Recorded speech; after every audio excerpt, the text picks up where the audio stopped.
Yo, welcome back. Today we're looking at the new firmware from Mayhem on the H4M or the H2. That is version 2.1.0 that just came out on Friday afternoon, I believe. So let's hop over here to the Discord, Portapack Mayhem Discord, and let's hit up announcements. And right here we can see that it was released on 12/20/24, and here is what the new improvements are. So we have new apps for shopping carts and CVS spam. If you have a Flipper Zero, you can know that you can go to CVS, Walgreens, Home Depot, Lowe's, and other stores that have the automation service. So when you push a customer service button and it says, help needed in this area, that's now implemented into the firmware. We have the remote on and off key, so Rook or Ook. We have FM radio, tuner, and metronome. They added some support for the I2C device manager, a new password generator app, CSV logging for the weather app. They implemented the Flipper Zero sub gig raw and binary TX support for Ook, so on off key. Added Ook brute force capabilities, so remember to abide by local laws when it comes to anything brute forcing or breaking of whatever. So there is your warning. Added support for exFAT SD cards. So that's kind of cool because a lot of SD cards come already formatted for exFAT. So way better than FAT32 in my opinion. ProtoView app improvements and updated Hacker RF firmwares and libraries. Now I'm going to repeat this a couple times. Some apps have been moved to the SD card. So you need to update your SD card as well, not just the actual device over here. You got to update your actual SD card. So going to reiterate that a few times because I know somebody's going to update and say, well, I can't find this app or this app isn't working anymore. Well, you probably didn't download the contents on your SD card and update from there. Let's get into it on the desktop over here. We're going to go ahead and type in GitHub Mayhem and let that thing boot up. So we got that loaded up. This is what you should be seeing on your Portapack Mayhem desktop. We're going to scroll down here to Mayhem firmware 2.1.0. Now you can scroll down here and read all about all fun stuff, contributors. Here's some videos down here if you want to check those out. Which units to buy, which ones not to buy. That's really important. But anyways, let's go to latest firmware right here. That's going to load up. We're on 2.1.0. Now you can read through all the revisions over here to see what was changed and what was added. We could also go way down here, and on the assets portion, this is where we're going to download our firmware. You can do this via the HackRF app. We tried this a few weeks ago with Mac, which I'm on right now, and it was not working.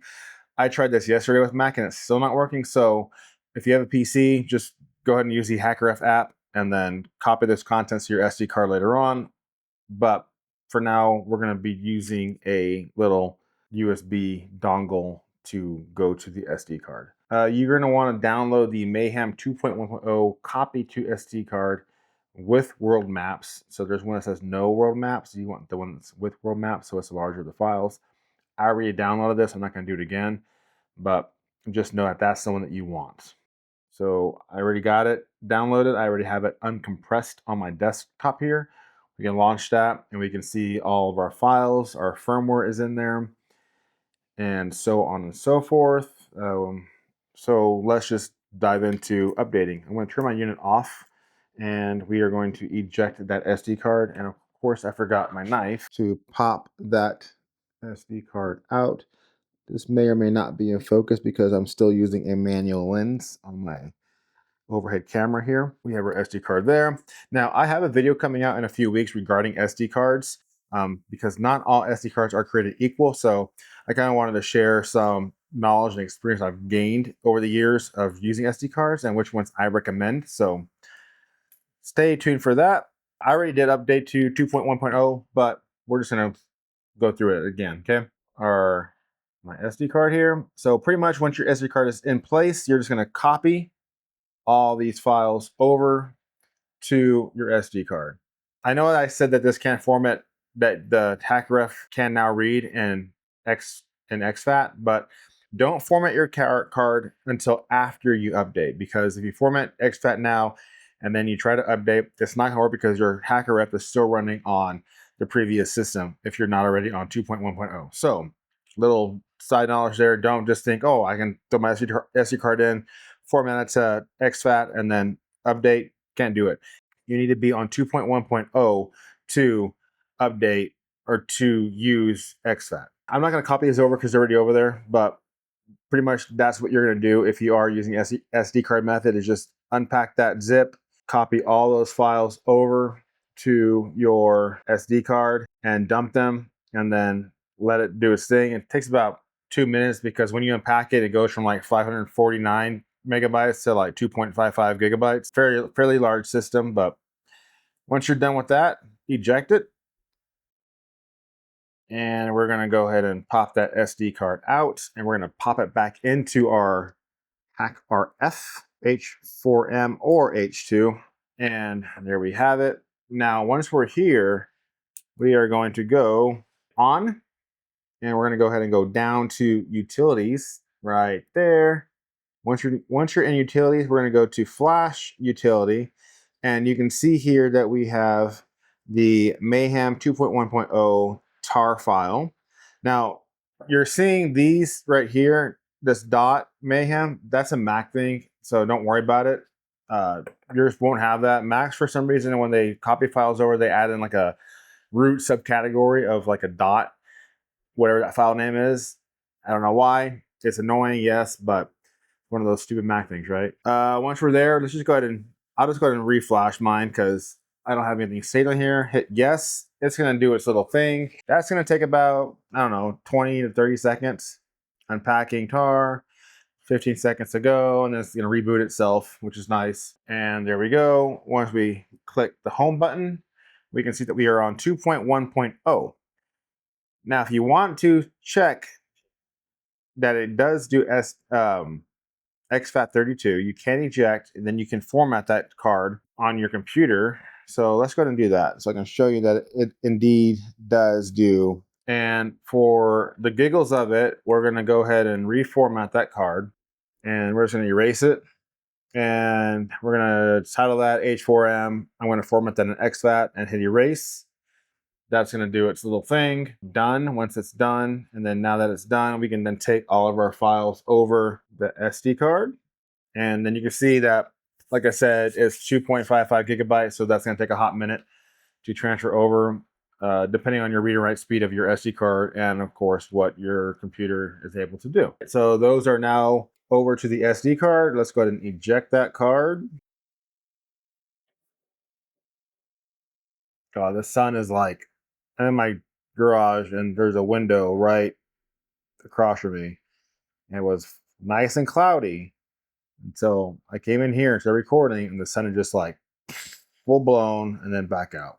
Full blown and black out. So I'm gonna need to put a curtain in here. All right, that card's done. Let's go ahead and pop that back into our unit here. And when we turn our unit back on, we can then know that those files are transferred over. And to show you that we can indeed read a exFAT, you can see here that we are still able to read that file. We can even go to our file manager and we can see all of our files in here. So you do know that exFAT is working. Now let's look at what changed just briefly. I'm not going to go into all of what was changed because that would take forever. ProtoView, some of that stuff changed too. And ProtoView is also on Flipper 0, so it's a cool little thing to kind of see how frequencies are flowing. Now let's go to the TX side of things, and again, do not transmit or do anything nefarious with your device because that would be illegal. Just abide by your local laws wherever you're located at. Let's go down here to, so here we go. We have the Flipper TX area. Now I don't have any files loaded yet, but I could take my Flipper SD card, I believe, and then copy the contents from the flip our SD card over to the file in here, and then I could then load those files. Because again, there's nothing loaded, and I don't have a folder for that yet. You can see all the folders that we have here. Here's that CVS spam. So you can choose which area you could spam. Deodorant, aisle 7. And again, all these stupid dots, that's a Mac thing. So yours will, if you're on a PC, yours won't have that. Here's the Ook Brute. Again, follow your laws. So that's pretty much the gist of the Portapack H2 H4M update. I showed you guys how to do it on a PC in a last video. We've also gone over the whole Mac thing in that video. So as of right now, HackerF app on Mac is still not working from my understanding. So if we go to the Mayhem hub, we can connect our device. Now, if you are on Mac, remember that your unit needs to be off first. Then you plug that unit in, and then you're gonna go to connect device, and then we can see here that we are paired. Let's go ahead and go to connect. And looks like you're using a Mac. If you cross any issues, please let us know. We can click on that little here area over there, right there, and then you can see all the current issues that are on the GitHub portion of that. You can see our live screen that we are on here. And then if we go to manage firmware, and we hit update to latest, nothing happens. So again, it's still broken on the Mac. If we go to flash latest nightly, nothing happens. If we go to flash custom firmware, it'll only go to a certain percent and then it stops. Usually that's like 10,000 or 100,000 megabytes or kilobytes, and then it just kind of freezes. There, it went right there.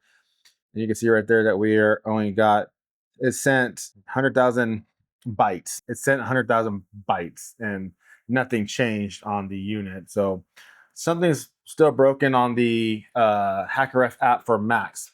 Works fine on PC. I have not tried it on Linux yet, but be aware of that. Anyways, I hope that helps you guys kind of figure out how to update. If you want, you can always pick up one of these little uni. This is a USB-C and then a USB-A on the other side. And it'll do an SD card, a micro SD card. These are great to have in your pack. And the cool thing on these is that if you're running an Android-based device, you could always update your unit from Android. So you can go to GitHub, Mayhem page, you can download that SD card zip, unpack it, take your SD card out of your Portapack, pop it in here and copy those files over. I discussed that in a later video. You could also do it with the iPhone, by the way, too, because iPhones now can use read these as the external drive. So you could definitely just take out your SD card and then pop this into, you know, your iPhone, and then Bob's your uncle to transfer data over. So not just for Android, but for iPhone as well, iPad. So you don't really need to have a designated computer to do updates anymore. You could always just use something like this, which I keep in my packet all the time because I don't always have a computer with me wherever I go. Anyways, thanks for watching, guys. I appreciate it. And let me know if you have any questions. Comment down below. Like, subscribe, do that fun stuff. It helps me out, and I appreciate your time. See you in the next video.